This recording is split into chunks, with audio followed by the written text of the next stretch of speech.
when you're setting up to hit your driver, try not to move your hips and get your shoulder tilt. All right, the correct shoulder tilt, put your hands on your thighs like this. Okay, get into your driver position and just lower your trail hand to your knee. That is the tilt that you want on your shoulders, so they are pointing a little bit up to the sky. You don't want to shift your hips like this. You can see how my hips have moved and now I get my shoulder tilt, but that is going to make it very difficult to hit a good consistent shot with your hips out like this. Most likely if you're set up like this and you have your front hip moving forward to the target to get your tilt, when you make your backswing, you're going to sway back. So now you've kind of lost it, and then to get it back, you're most likely just going to go like this with your hips and look at my shoulder tilt now. You know, you're not going to be able to transfer your weight, and your shoulders are pointed so far to the sky, you're probably going to top it. You're going to hit a little dribbler or something that goes 10-20 yards. It's just not, it's not consistent. That's not the way to set up. So be sure that you're just tilting with your shoulders, not with your hips. Now you have the right position. You're tilted up a little bit, and make sure that you are almost, it's almost like you're creating a wall right here that you don't want to go past. Okay, but now that you have the correct shoulder tilt, okay, once more, set up, trail hand down till it touches the top of your kneecap. Okay, you're in good position. Keep the weight on this leg.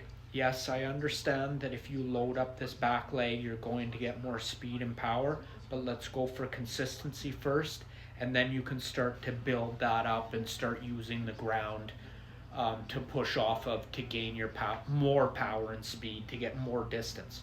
For now, let's keep it simple and keep most of the weight, let's say 70-80% on your front leg, on your heel.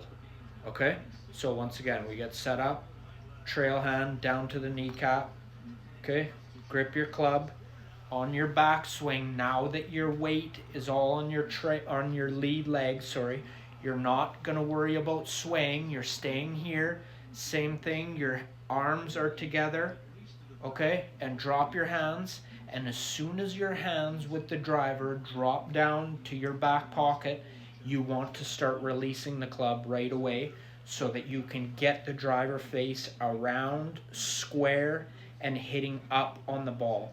And you can see there that this whole side stayed exactly where it is. You don't want to be coming down and trying to load up that leg and getting too far. Now I'm going to be in front of the ball. You're going to be either hitting down on the ball, which you don't want to be doing, or you're kind of cutting across the ball. You won't be able to get the club face square because now you're ahead of the ball. Okay? You want to be like this is an imaginary wall right up against your shoulder, right up against your lead leg. Okay? So that you're staying there. You drop your hands and immediately start whipping the club around to get the club face square.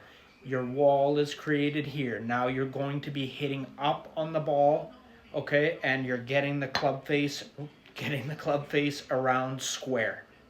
This is going to create straighter shots.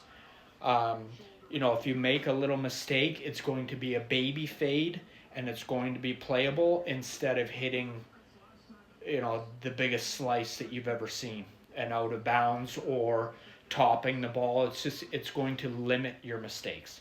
Okay, if you're not hitting it perfect, which most of the time you probably will be if you're doing this properly, squaring the club face and hitting up on the ball, it's going to be a very good shot most of the time.